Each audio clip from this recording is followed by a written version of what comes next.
So now that we're done creating our artwork, let's go ahead and launch GameSalad. And in our welcome screen here, we're of course going to click on the blank project, so I'll just double click on that. And the only thing that we are going to change here is we're going to click on our Scene tab in this first window. And that'll give us access to our initial scene, which of course we can double click on and then get into our workspace. So what we want to do now is just quickly import all of our artwork. So we can go to our Images tab and click on that. And then here at the very bottom, we can click on the plus icon to import some images. And then you want to navigate to your artwork folder. And you're going to import background, left, plat 1, plat 2, and then right. Now, left and right is our little kind of jelly bean looking character that we're going to be working with. And there's just one image for when he's moving to the left and another image moving to the right. All these other images are the ones we exported in previous videos. So just go ahead and import all of that.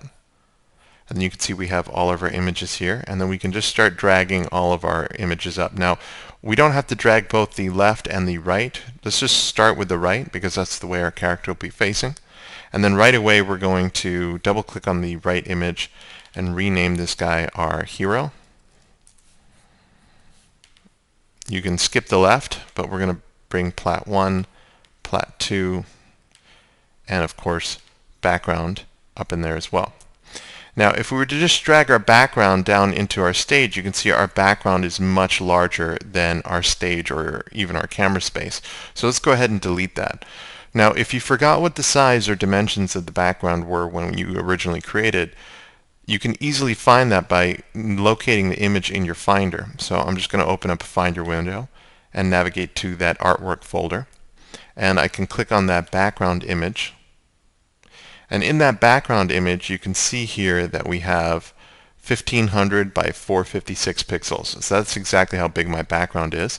And that's how big I'm going to make my stage. So 1500 by 456. I want to quickly click on the Scene tab. And you can see we have this size pull down, and this is where we're going to switch it to the 1500 by 456. And you can see our scene has now been updated. And I can use any sort of sliders here at the bottom to slide across my scene if it's too big for my workspace or my computer screen. And of course, if you extended your scene upward, there'd be a slider on the right-hand side as well. So if I were to go back to my Game tab, and drag my background into my stage now, you can see that it lines up perfectly.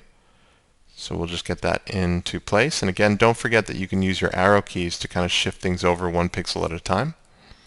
Or shift arrow will let you move 5 pixels at a time in any one direction. So no matter what I do, the first piece of artwork I drop into my stage, I always like to preview this and see how things are looking. So we can see our camera space is focused in right there in the bottom left-hand corner of our stage, which looks good. So that's it for importing artwork. We're going to, in the next video, start creating the mechanics for our hero to move around and, of course, jump around our scene.